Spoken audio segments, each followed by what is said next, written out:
Hey,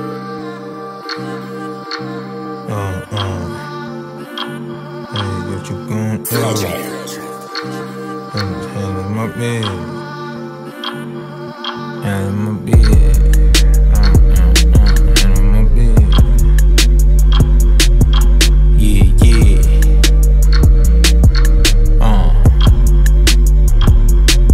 Me, I'm just handling my business. Got loot in my vision. Keeping hoes in good fitness. Cannot get a witness. Pushing mad, praying Mac a hoe in my sleep.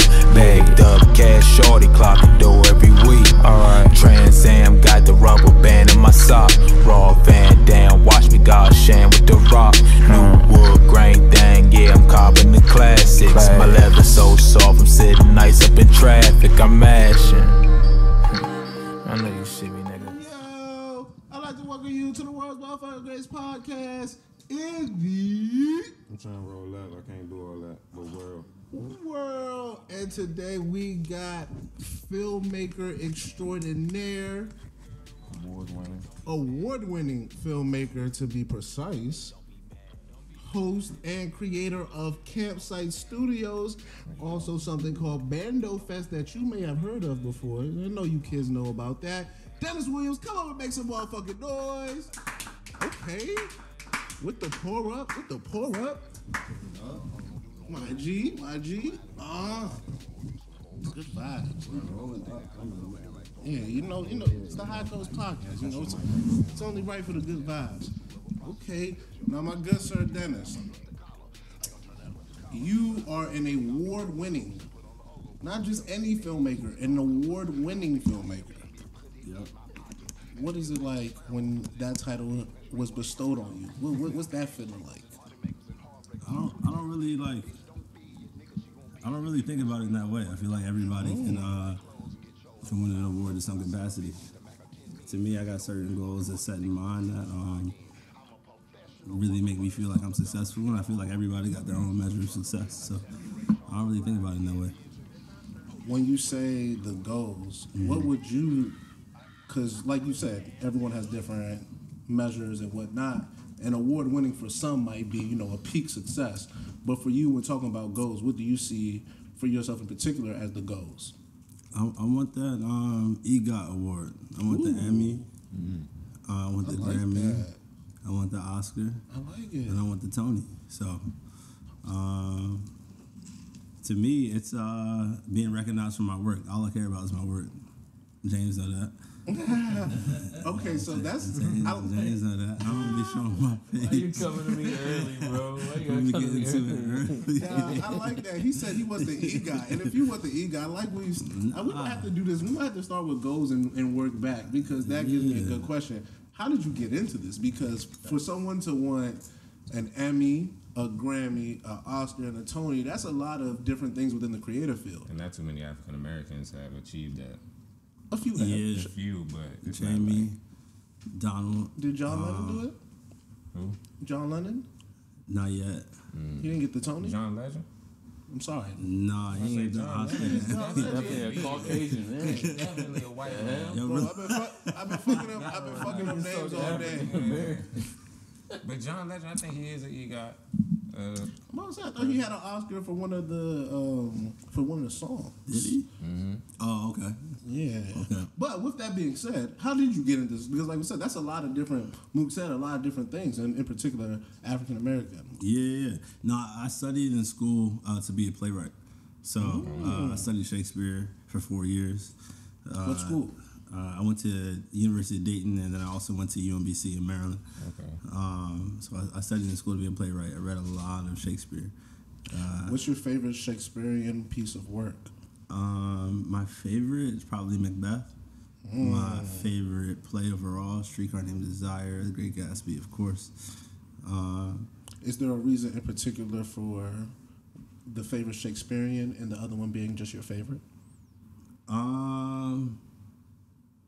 Nah, I think this is storytelling for real. I mean, like there's a science behind storytelling. Like people get paid a lot of money. Andrew Sorkin gets paid $300,000 a week My favorite to write.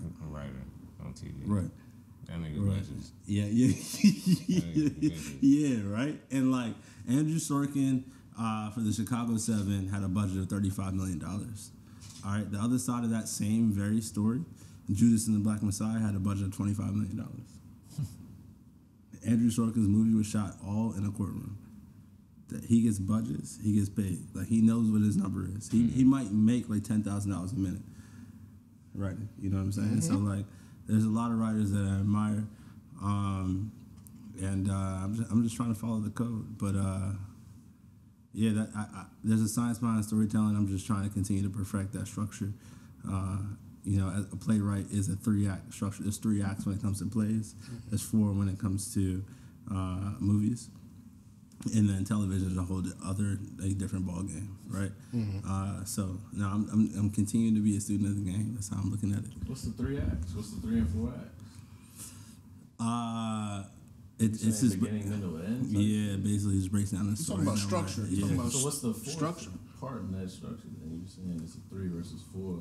What's the 4th in this situation? Yeah, so that 4th really divides the 3rd act as it would a play. You remember how Brad was talking about how like the commercials and like you can add a third, you can add something to make that add a longer. quick jump. It's Yeah. I think it's the same sort of writing structure It's crazy, yeah. in that same sort of sense. And some technicians they really get to it.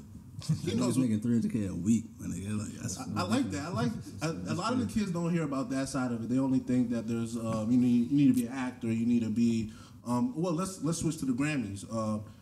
Say you want that too. How does that play a part? Like what sort of background or what in your past gets you to wanting a Grammy? I don't know. No, that's completely facetious. I don't know how I get a Grammy. I just want the fucking EGOT.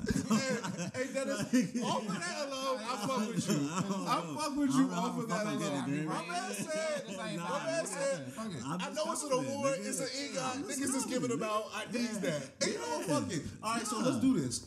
This nigga's at 4 days. You a playwright, right? Yeah. I got an idea. Now work with me. Work with me here. I don't know if I like this. Work with me here. Dennis, work with me. Think about this. Niggas saying that in Brooklyn.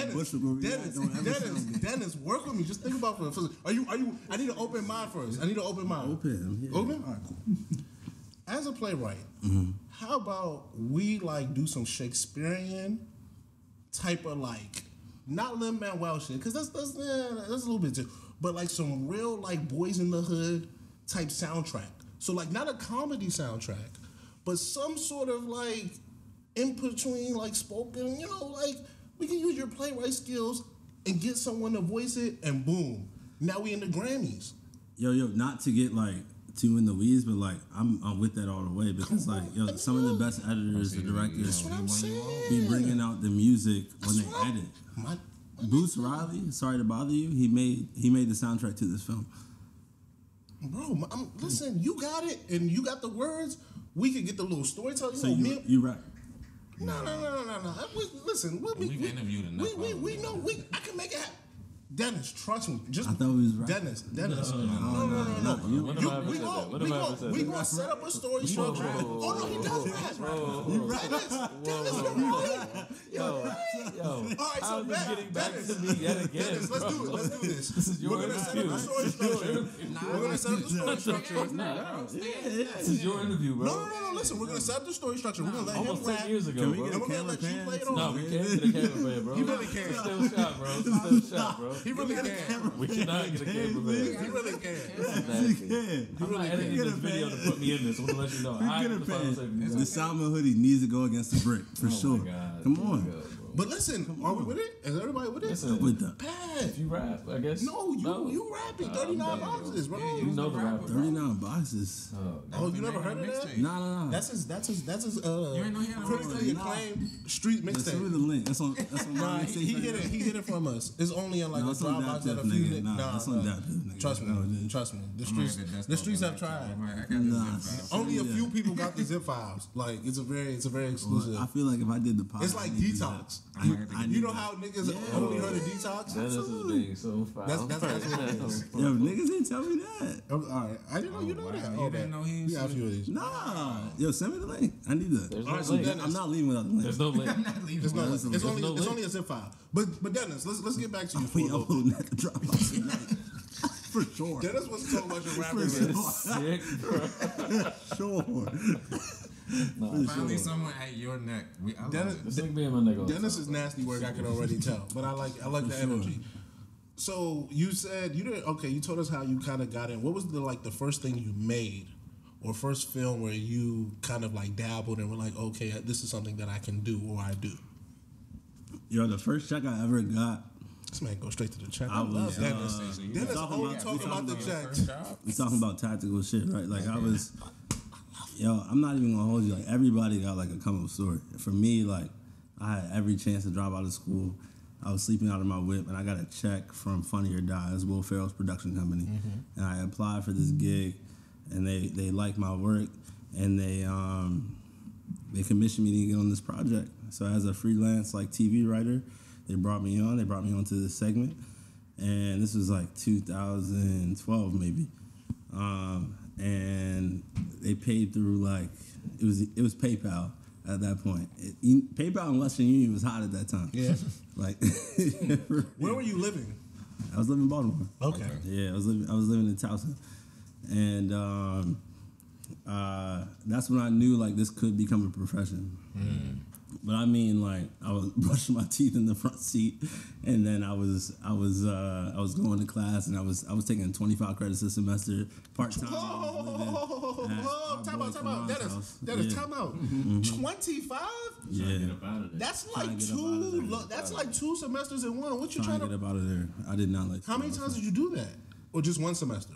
3 semesters. 3 semesters. So you I did took 26 75 credits within 3 semesters. Yeah, getting out of school. You're a madman. I was trying to get out of school for sure. Yo, can you put me through like what one of those semesters was like? I didn't leave the library, and if I did, it was about work. So like, I feel like we all had that point in life where we gotta just get to it, and that was one of them times we just had to get to My it. nigga, I took 18 credits one year, and I was like, bro, I'm bugging. Yeah. You did 25 3 times back. So you didn't like party? Like, maybe let me not project. Did you party? Did you like? Not at all. I was fully locked in. Like this is the only thing I cared about. Like that was the only thing I cared about. Yeah, it was getting out. And then in the middle of like any days I had That's discipline too. 6 hours to spare, I'm taking the bus up to New York, and I'm taking a meeting. I'm taking that bowl bus or something like that. $12, and I'm taking a meeting and really trying to build this connection. And then I moved out to New York, and I was there for the next 8 years. I didn't even attend my graduation. I was out. So, but everybody got that story. But for me, like, it was about writing. That's when I really saw, like, this could be a path for me.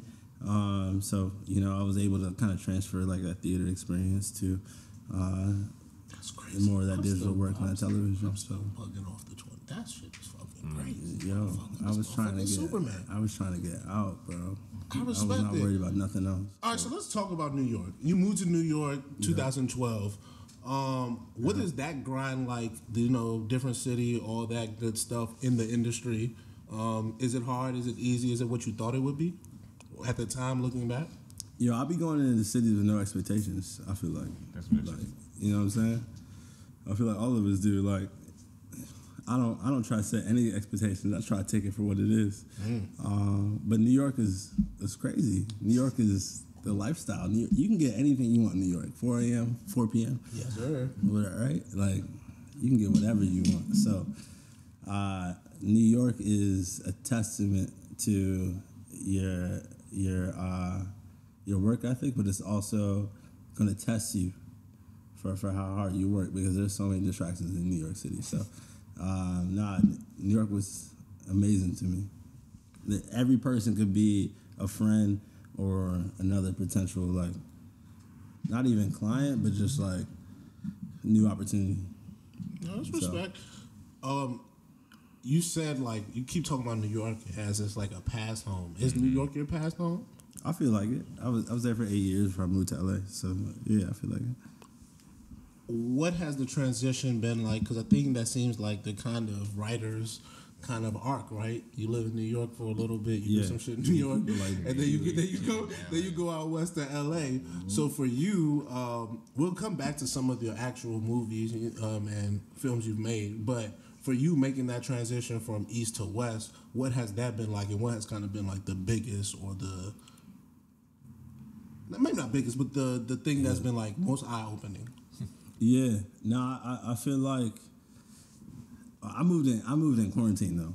Ooh, so make it even better. Makes it even better. I moved in quarantine, so that's way different. That's different. So like, what would you say was like the biggest obstacles that came with that? The biggest obstacles, I mean, like I feel like everybody was going through that, right? Like, but not everybody was really moving cross country. Nah, no bullshit. Yeah, yeah. The biggest change, I mean, is just like moving in that solitude. None of us knew what the next 6 months to a year would look like so what in 2020. Did you move last year? I moved in October. Okay. Yeah, I moved in October.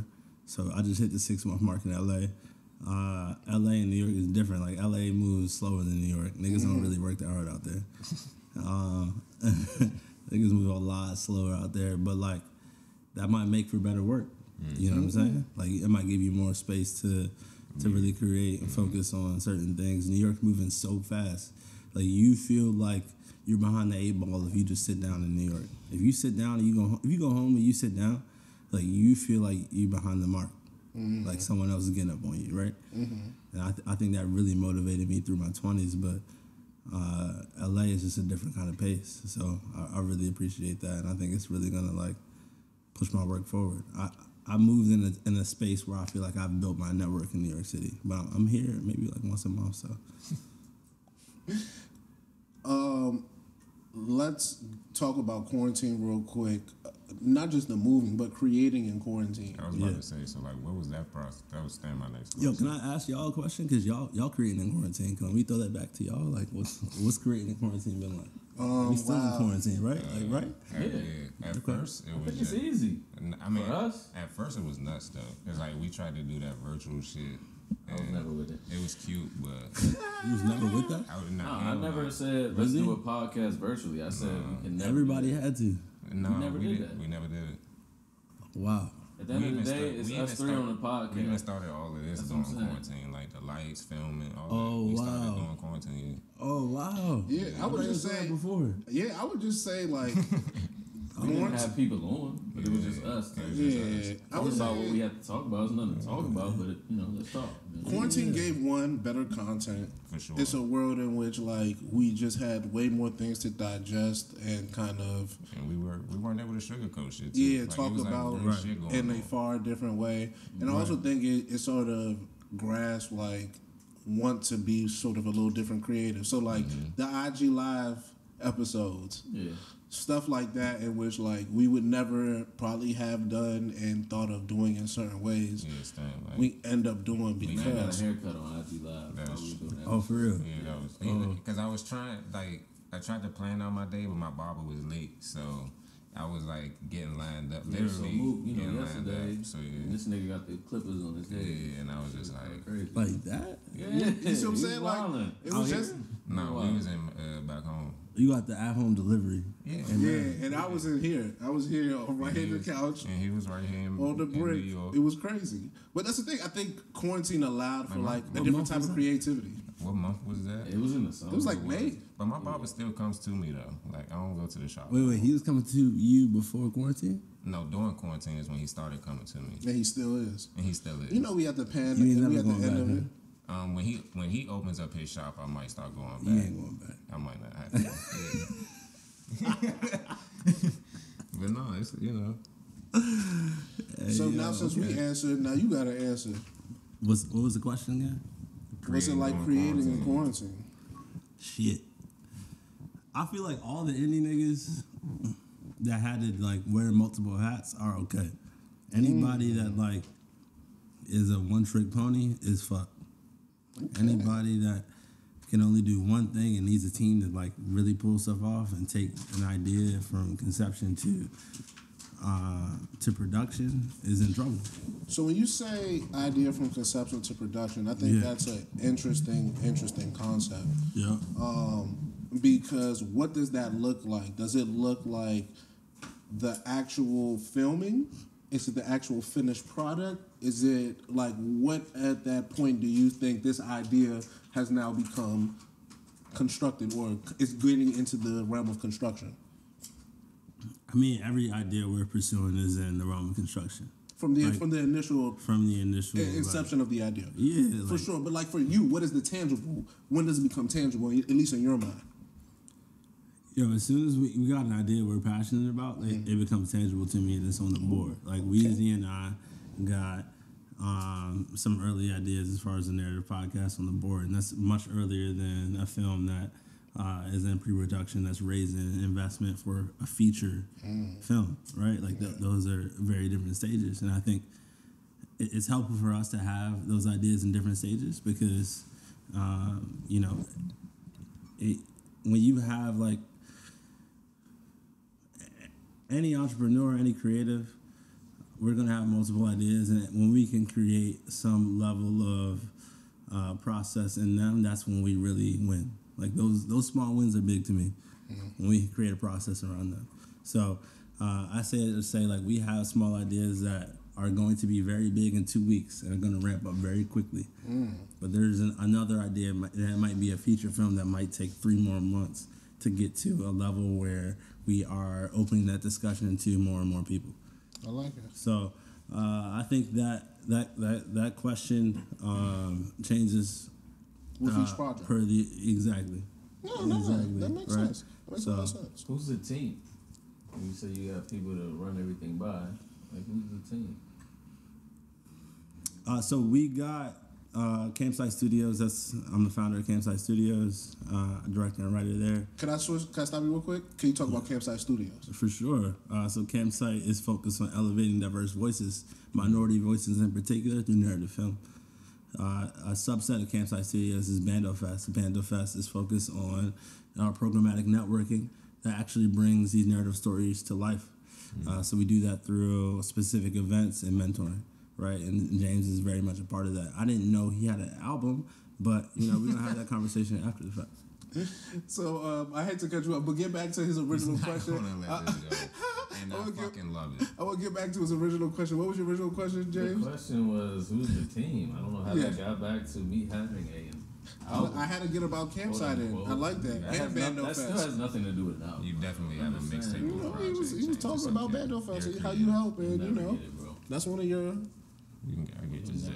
We'll find I got the zip. You never get it. I got the zip. Oh, I'm going to get the zip for sure. Who's giving it to you, bro? It's not about giving. I'm taking it. It's not important. I'm taking it. It's not. So the team. Yeah, the team. It's a whole team. Yo, so like, we trying to build ourselves like an agile startup for real. We're trying to raise like a startup through venture capital, so we keep our team super lean. We got head of production on board named Jesse Martin.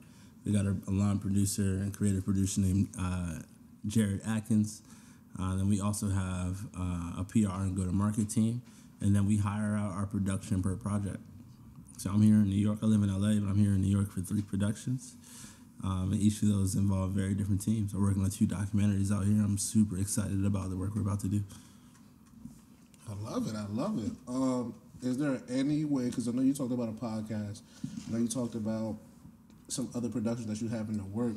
Is there anything that you're willing or you can share with us, like that you're really excited about, and sort of conceptually, or just it's finished and this is just waiting on it to come out? I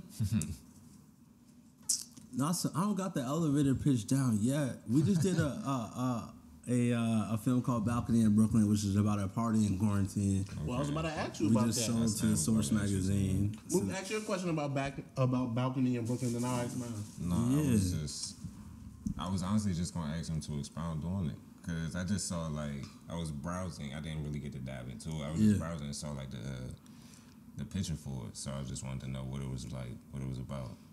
Yeah, it's about a party in quarantine. Y'all should definitely check that out. We released that on Vimeo.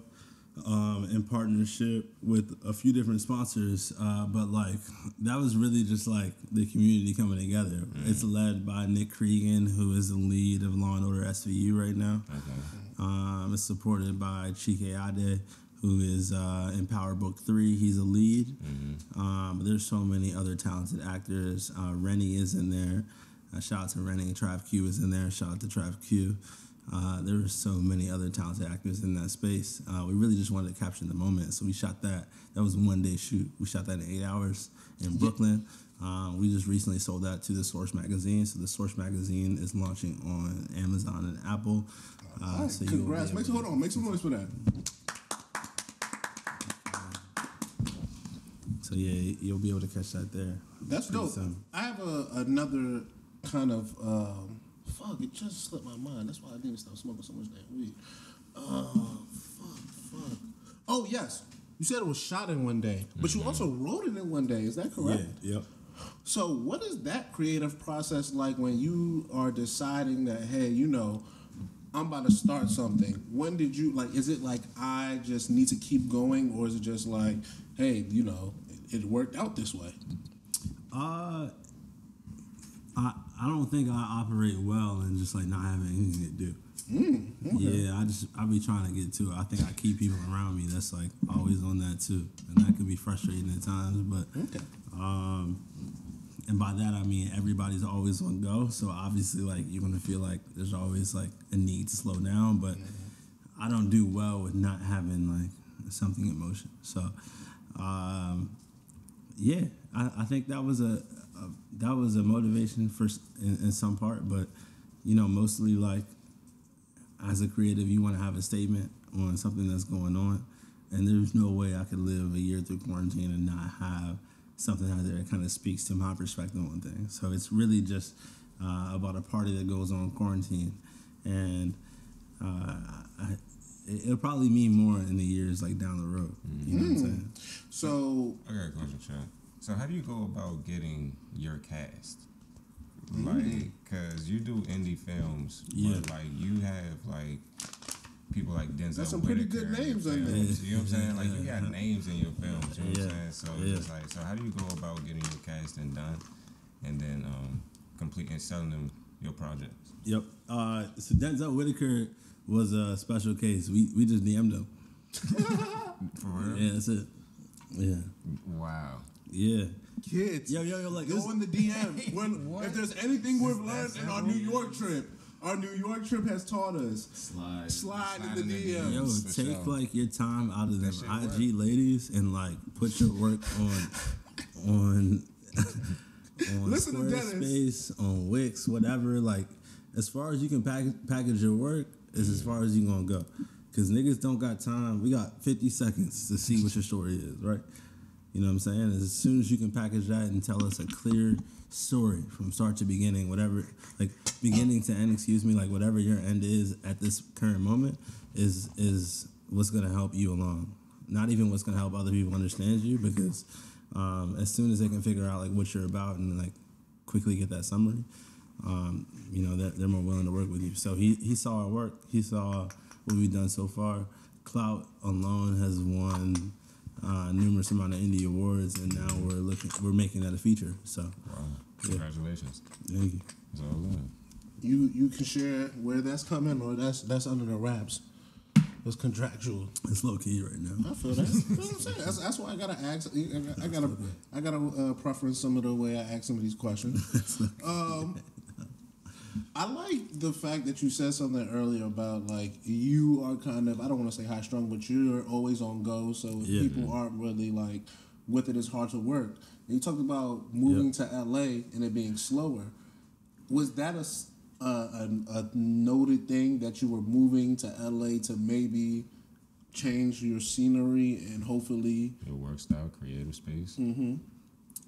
Yeah, I think that's a part of it for sure. I think it's more about building the network. If it was up to me, I would stay in the house all day to some capacity, right? I mean, but I think it was about building the network for sure. But if you're in LA and you have that New York mentality, you're gonna win. Like you're gonna win if you are showing up to meetings. If you're present, I learned like maybe like like 8 years ago, that like just being in the room is half the battle, right? And that I think we can all say that in our respective industries. So, you know, being present and being in the room and seeing your face is a large part of what comes with winning. The other part is like they don't tell you how many emails it takes to win. So, no, that was my thought process in making that move. And how many emails does it take? I don't know. You said they don't tell us. That's what I'm saying. You said you try to talk to the people, so you got. I'm they because I can't tell you. I can't tell you. That's a great, and I love the way you segue that. You are they. What does it feel like? Because you said something earlier. You said you don't do it for. I'm summarizing. You don't do it for awards. You don't do it for anything like that. You do it for what you view as success. Yeah. Now, if you have become they, what does it mean for you to be they, and how does that work? Like for you in particular, Dennis Williams, what does it mean for you to be the they? Because you weren't always that.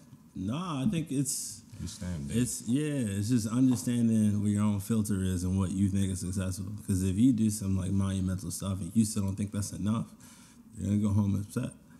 But for me, I think I just really have been able, at least in the recent years, to stay in the moment, focus on the work, and you know that output enough is what matters to me. It's not really the reception. It's just like doing. I know that I'm pushing myself forward with every project. People, artists, because I think all type of artists, whether they be musicians, filmmakers, painters, all that, Artists. they have very unique relationships with the projects they make. Yep. Anytime I ask a rapper this, in particular, pretty good ones who have actual decent bodies of work, they can't answer. I say, "What's your favorite project?" And they can never answer. They're like, "All of them are my favorite," or da da da. Filmmaker, is it the same for you, or do you treat them all like your babies, in which you're not willing to say one is more dear to you than others? Yeah, nah, there's not one favorite child at all. Nah. It's a specific moment in time. No. It's a specific moment in time. They're just different memories for you. With that being said, I think I can trick you into answering this. Thank you for that. Does any specific moment, does any specific moment in time touch your heart in any particular way? Or any way more than any other? Nah, because like, for me, like, as a youngin', I always felt like I was there, I had arrived. Like, I would come to New York at like 18 years old and be like, I'm the best at what I do. Yes, fuck with me. And I don't know nothing. I got a 22-year-old brother that like is doing so well because he's confident in himself, but I can still tell him he knows nothing. You know what I'm saying? So I feel like I was that person, and that person is what's going to carry you forward. But you know, build the space to be able to continue to be a student of the game. I'm more of a student than I've ever been. Like I watched everything, and you know, with that said, like, no, to answer your question, like I feel like I've always been focused on specific goals, but I don't ever feel like I've arrived. No. Well, I think that's the key to it. And that's a really fucking good answer. Really good answer. First, I want to tell you that. It annoys all of my friends, though. What? What annoys your friends? I'm always like, what's next? Oh, yeah. Like, I feel that. Motherfuckers got to work. If you don't work, you don't eat, right? Something like that. So, but that, I just think, as a creative, though. Like, I constantly be like, what's next? There's some really talented filmmakers out here. Yeah. Really, really, really, really talented that are like, you know, I like that. The devil's in the details. Like, like when I come from a basketball background. You know what I'm saying? Like I played in college. It's very much a part of like my work ethic now is like seeing what it took in sports. And I know in college, like I was dedicating at least 8 hours in the gym. Like in school, I couldn't take more than 14 credits. I was up at 5 a.m. every day, and I was running 7 miles before 8 a.m. And then I was going to class, and I was going back to the arena. So I try to if I carry that over into this industry, I can't lose. There's no way. There's absolutely no way. You know right? what? So, and because of that, since you can't lose, Pan's a fucking sound man for us. Yeah. So there is a Pan. What we're gonna do It's is a pan. it's a celebration. Man. It's a That's a pan. It's a That's pan. celebration. He didn't move the tripod at all.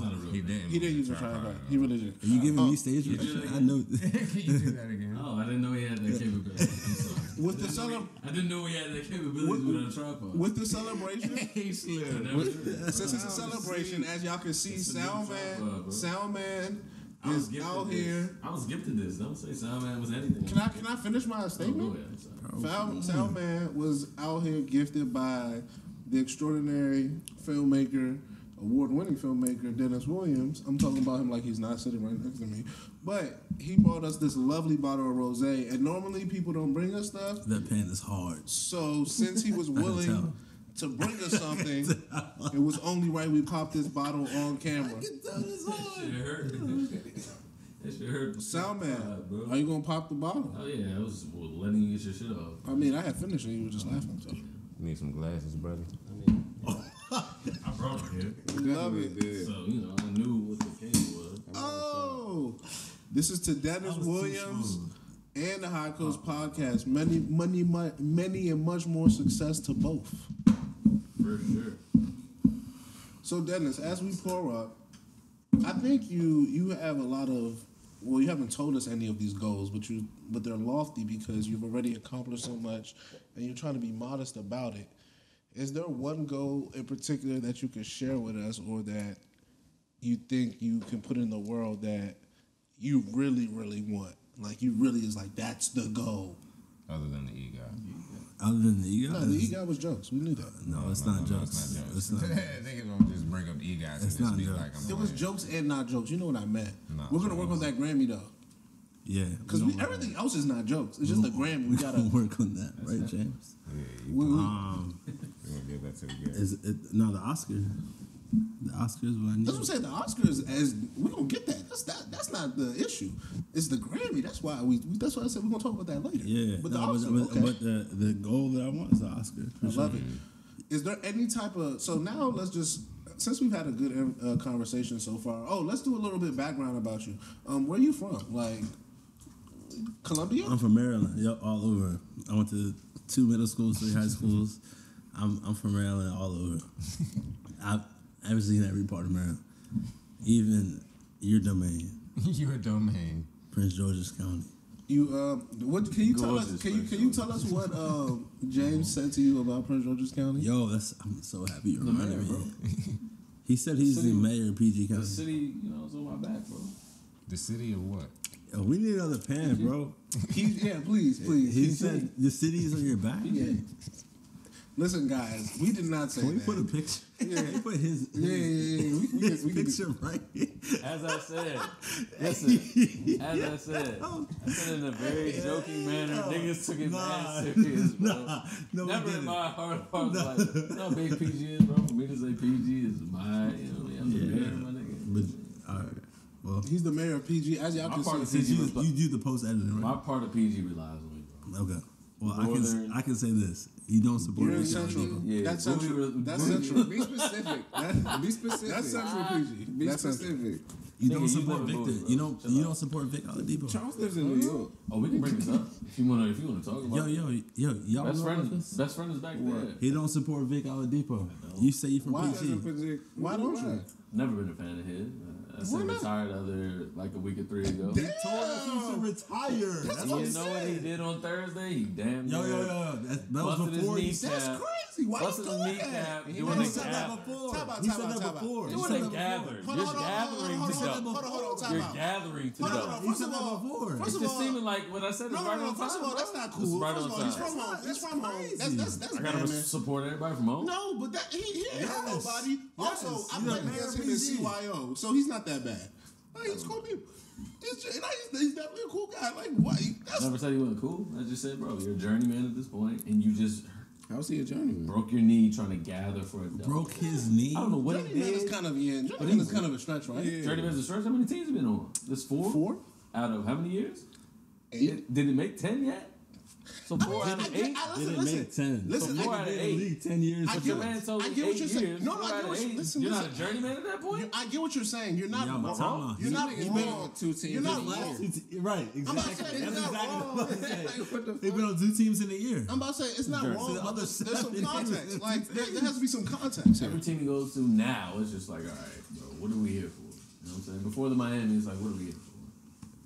When he was on the Rockets, it was just like. I get. Then everybody got hurt. Listen, Let's not turn. All right, let's not turn this into that. Let's focus on you don't that. have to. Let's focus Honestly, on though, that. I was sad that he hurt his knee off the gather. It was like, He not even about to be out that long. allegedly. Let's get back to that because we'll get your hot takes. We don't need my hot takes. But I had a question about film in particular. What type of film do you enjoy making? Like, what is there in particular genre? Is there a type of cast? Is there a type of first person? Is there anything documentary? Is there one thing that really touches you and like, yeah, that's the thing I love to make? I gotta follow up. Yeah. Nah, I think suspense, narrative drama is my shit. That's my Like Ozark is my thing. Dennis, you I making think some like fire shit. yeah, no. I think Making that's some my fire vibe. I think like New York has a very gritty style of like cinematography. Okay. There are a lot of rules in New York that allow for that, as opposed to LA.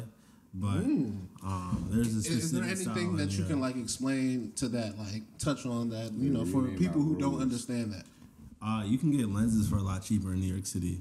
If you can have an 6 to 10 person crew in New York City, and if you never put a tripod on the ground, like on the floor, you can shoot in the middle of Times Square.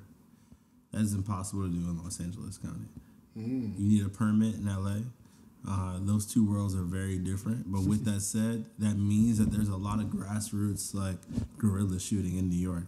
And what that brings is just a different level of like grit to it. It's not as stylized. It's not the production isn't as manicured. And with that, like I think that's film is just like a more polished like depiction of everyday life, right? Okay. Like when we feel like we're in the room, when we feel like we're around these folks and we know them, that's when we invest in that story more. Like I attract myself more to Snowfall than I do Power right now. And why do you think is that so? As a filmmaker, The way they go about things, the way the camera is a part of the story, like they think about that. It's not just in the room. The way they go about their color and their sound and the story overall. So, I mean, rest in peace, John Singleton, but like that's one of my favorite stories peace, that's active for sure. right now. And I think that's what makes every city different. So, there are directors that absolutely work with that have like perfected the crews of cinematography, and I think they do the best work. Bradley Cooper is one of them who works with Ryan Coogler, and he's worked on Space Jam, and he's worked on so many other projects, beginning with Fruitvale Station, and those successes aren't a mistake. you got a follow-on move, right? I did. So, theater. Your theater background. Yep. Do you ever plan on going back? Yeah, And if you do go back, do you prefer theater or film? I prefer film, Okay. but I'm writing a play right now. About what, if you don't mind me asking? I actually don't even know. I'm just writing. I don't know what it's about. Yeah, I'm just writing. That's Honestly, don't know. I feel that. Hey, you just writing, just enjoying. What is the most enjoyable part of the creative process for you? Working with other creatives that have visions, because like when everyone is clearly defined in their role, and they can like have the space to create, that's when we get the best product. So you're not a selfish creative. Yo, I've played at a high level in sports. I played on ESPN multiple times, and I think that filmmaking is the most collaborative process I've ever been a part of. Wow. Like it's not basketball, it's not football, it's not soccer.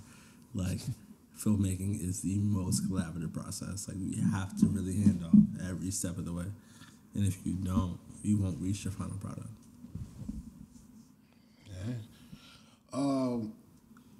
Dennis, did we already smoked the? You got a paper roll already smoked the Already paper? smoked that. Oh, I'm about to finish one. Where you been at? Yeah, man, we've been smoking too many J's, Dennis. You don't know. Shit is mad wicked. Before we kind of get you out of here, I got a few more questions just about just the creative space. Mm-hmm. So when you made Bando Fest, what was the you kind of told us, you know, the introduction to it, but like what was maybe the initial or an inception idea that was like, oh, we need to do something like this? To me, like, the Bando got everything you need. And you know, I was a mega bus, boat bus all-star. Like, I was taking 3 p.m. trips up to New York and getting back at 11 p.m. back to Maryland. And for me, it was anything. It could be an informal interview. It could be any type of coffee. I was going. I was out. And I didn't have those connections. It's not where I came from. So Bando Fest is very much about putting the new talent and that new wave in front of all of the decision makers and the access that is looking for that. So we focus on very specific industries of culture. Last year we were able to focus on sneakers and fashion, and then we moved into journalism. Okay. And then what we're doing next is film. So for us, like, we really want to build those one-to-one connections to help folks build a portfolio, build a baseline of work, and then also move into the next stage of their career where they're able to kind of build a life of their own and their business of their own. So that's the main focus at Bando Fest. Like, I didn't have that. I think that's the access and the network that I can bring to the next wave of talent. And the next wave of talent is all that we have. Like, we don't have anything else without the youngins really doing it. Dennis, for someone who is a they, you sure are kind of nice, man. You said earlier, you are the they. You're they. Yeah, we all the they. If you got a microphone, you the they. Everybody on the other side of this camera is a they. I don't want a particular. Ooh, interesting. Do you feel, now let's talk about it. Do you feel any I'm blown on got a rebuttal right now. No. I got one. I'm trying to formulate. Like, no. You're bad at formulating. No, here's my rebuttal. You're bad. Do you feel any responsibility with that being said in your work that you create now? Since you are a they, you say anyone behind us included, do you feel any responsibility to society for what you put out now? Yeah. That's why we created Bando Fest, which is soon to become 531c. Yeah. That's, I think my argument would be that's different. That is something that you feel is you giving back. I'm talking about your actual creative work, the work that you put out. That you talk about you're writing a play, and you say you don't know what you're writing about. Yeah. Do you think that work has any responsibility to this greater society of or culture? All of it does. All of it does. I think it's not even. I don't even want to be facetious and say it's a part of like what we see in theater, like Fruitvale, that was really on the ground making this shit happen. Judas is behind Shaka King was really on the ground making it happen. The people that wrote Judas, the Lucas brothers, come from comedy. Like, they walk around every day in Williamsburg and they make this shit happen. And for them to have that comedic view, the lighthearted view of the world, and to bring that to a specific story that they've been pitching for 8 years. They've been pitching that to Shaka King for 8 years, since 2012. We all have an obligation to send the ladder back down. We all have an obligation to tell the stories that's truest to us. There are some people that are just going to side on the side of not participating in the trauma, but we got to tell our trauma stories and we got to tell our lighthearted stories as well. And I'm like, I want to be a part of that movement on both sides, for sure. Okay, so how do the current times, like quarantine and the current civil rights movement and all that, play a part in your creative process, if they do?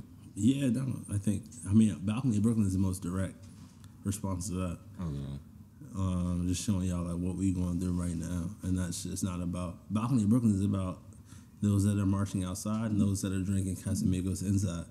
It's about those that are like putting up the black squares and those that are active on the front lines of that same movement. So I think that was the first like initial response, but overall, like, niggas just gotta move differently, business and individual.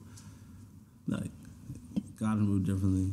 You gotta be like strong with your worth I don't mean that in a cliche way. Like the people around me have turned down massive deals to like just like maintain their narrative voice and what they stand for, and those are the people that you got to keep around you. So, I mean, I think it affects my work from the bottom to the top for real.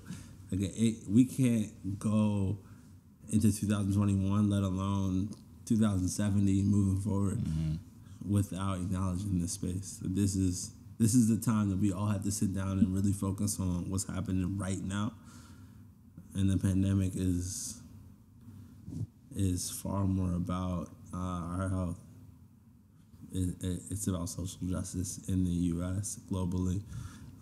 It's about the imbalance in diversity and inclusion. It's about the lack of opportunity when it comes to the people that are telling our stories in the front lines. So I think that's really come to the light, and that's what I'm looking to push forward. You said something about trauma in the responsibility portion. And I wonder, where do you think or where do you feel like lines must be drawn, if there are lines to be drawn? Yo, we shouldn't draw no lines. Yo, extra style. Yo, we gotta blast everything, nigga. We gotta go hard. You laughing? No, I'm dead. So you think? Oh no. Yeah, he's a fool. He's a fool. But you really think we're supposed to go hard? There's no. Hey, maybe we should be a little PC here, PC there. Nah. How is trauma PC? No.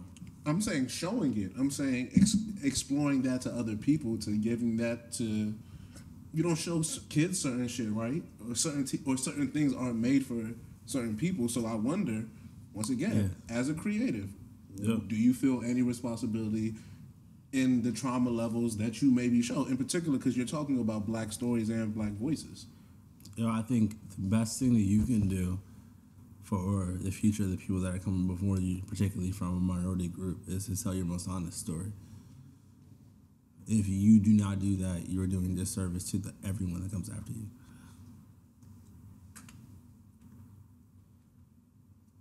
Does that answer your question, Charles? It answers it pretty damn well. That's a good answer as far as I'm concerned. So with suspense, what do you think about when we talk about Black sort of thriller, Black horror, genres in particular in which Black faces aren't seen as much? How do you sort of maybe navigate or try to deal with creating real authentic characters in that space that don't just have to be about like people getting lynched in 1950s? No shade to anybody.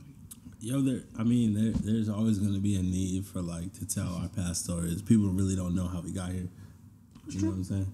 So like, there's always going to be a need for that. I think it goes in line with the same answer I just gave us. It's like we need to be unapologetic about how we got here, what we stand for, and what we are looking to change. If we do not do that, there is so much flavor and sauce that distracts our youth that will not serve them. I'm curious though, like fiction, creative things, creative realms are a lot of times they're leisure or secondary for all intents and purposes. When you say like we need, where do we where is there any balance in that? Is there any place where you're like, maybe the imagination has gone a little too far? Yo, Ava DuVernay interviews every Black POC person on her cast or crew every day in production. So with that said, she just interviewed a Steadicam operator who was a young woman. I believe she's like in her early 20s, who is operating a Steadicam for her new project, right? So like, this is the opportunity to highlight. We have to show how many people are actually out here doing this. There's a woman in her young 20s who's out here operating a Steadicam. A Steadicam is very heavy. If we're talking like in real life, a Steadicam is very heavy. It comes with a rack that follows you around, right? This is a heavy piece. You gotta have an op. Yeah, exactly. Yeah, exactly. To make sure this shit is not overweighing. Yup. It's kind of crazy. Yeah. She's saying she's young 20s. Right. In her day-to-day life, she skateboards. She listens to music. Like, she's a real person. Mm-hmm. But she's a Steadicam operator on this new project for Ava. Ava didn't start until she was 36. Like 10 years after what I just mentioned. Right? She was in PR until she was 36 years old before she picked up a camera. So I think we have to communicate everything that's going on behind the scenes. Like everything. We got to see the possibility. That's not just in film, that's in tech. That's in consumer packaged goods. That's in automotive. That's in everything. There's so many more roles for us to get money that doesn't involve all of the other narratives that they're out there telling. So Dennis, this is the part of the episode where normally you start telling people about you, how they can get in contact with you, but this kind of runs amok and people just start talking shit. So, what do you want to do? You want to tell them how to contact you, or you like, nah, don't reach me. That's not my vibes. I ain't got nothing for you. Like, what's your vibes? Yeah, my name is Dennis Williams. Don't reach me. Just flat out. Yeah. What if the kid is inspired by this? Reach them. Yeah. Reach them. So they should follow Bando Fest. Yeah. At Camp Studios. Camp Studio. You can follow Bando Fest at Campsite. Campsite Studios. Dennis at Bando Fest. Dennis at Campsite Studios. But don't waste your time emailing me. Go get it. Go out there and get it. Like, we all had to get it the same way. So go out there and make it happen. It would be my advice. I have nothing to sell. Go out there and get it. I have nothing to sell. Great fucking advice. That's how you know this man is a very rich man and a very accomplished man. No. Because that is the type of response that's the type of energy you have. Now, one last thing before you leave. That does sound like success talk. Yeah, for sure. One last thing. That's crazy. One last thing. Why are you saying? One last thing before you leave. I need you to look directly into that camera, right? Directly. We've been here the past 90 seconds on EST. And you are going to look directly at that camera, and you are going to tell the people something that you and only you want them to know about Dennis Williams. Dennis Williams. Wow.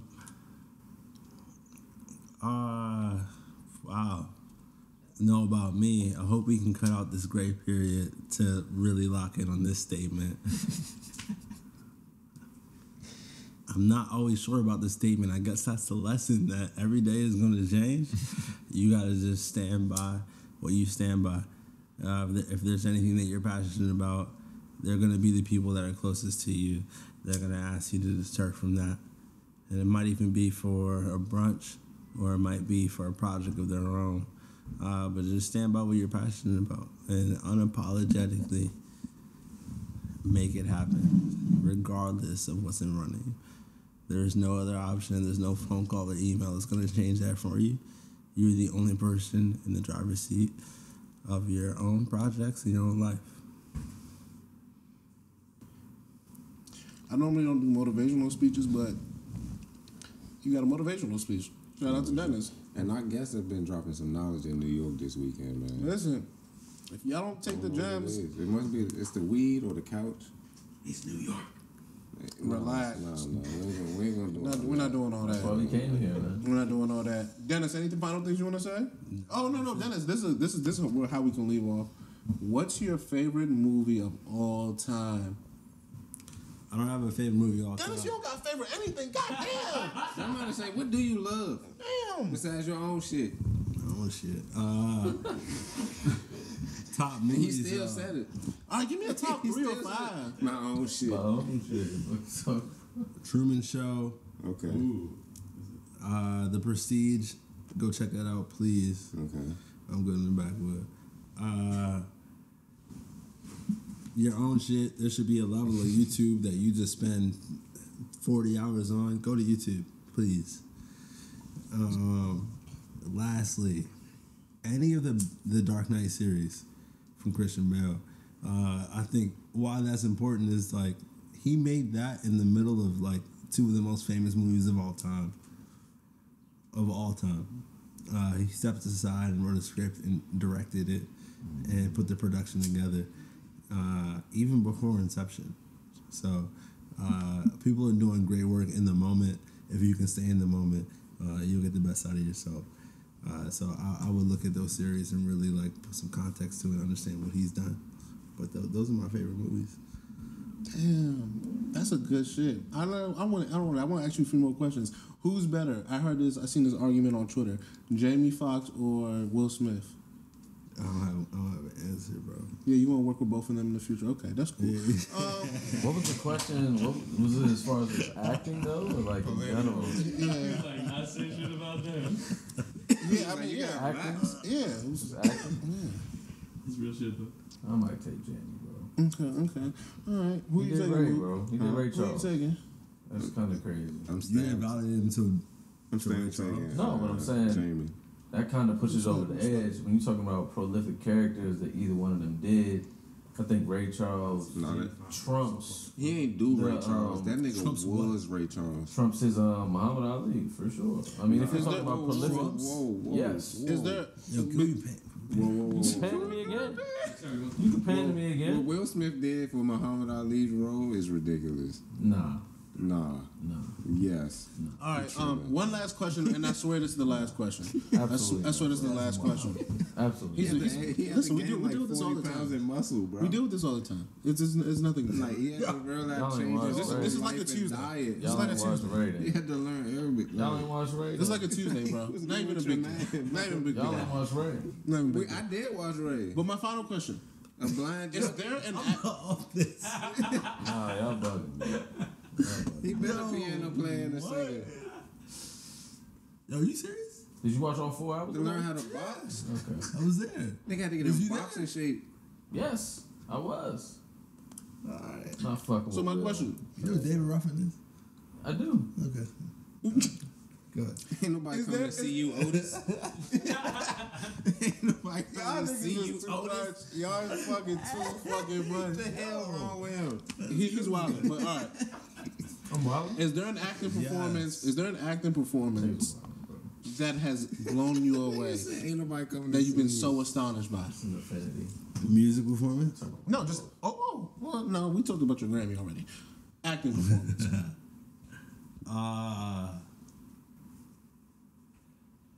Dallas Buyers Club is one of the top few That shit in was the wild. past 6 years. That motherfucker was amazing. Yo, what? Like he looked like a dope fiend for real. Yo, any method actor that really puts their mind into that. A lot of directors don't say that actors really push them forward. It's that Dallas Buyers Club is wow. Sound of Metal by Riz Ahmed is. I stopped watching that 3 times. Sound of Metal is about a metal rock band, and then particularly their drummer becoming deaf through that process. And through that process, by I mean like he became deaf very early in the movie, and you learn how he continues to like mold his life around what that is, and that movie is not going to win awards solely because of the depth of that movie.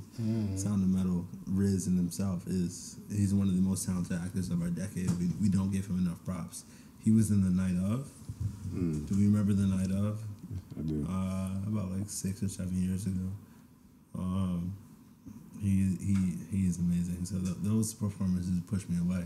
But The Temptations is like that 5-hour movie is always gonna get me. It's always gonna get me. That's Black History right there. Yeah, I like for that. sure. So I love it. Once again, thank you for Dennis Williams for fucking stopping by.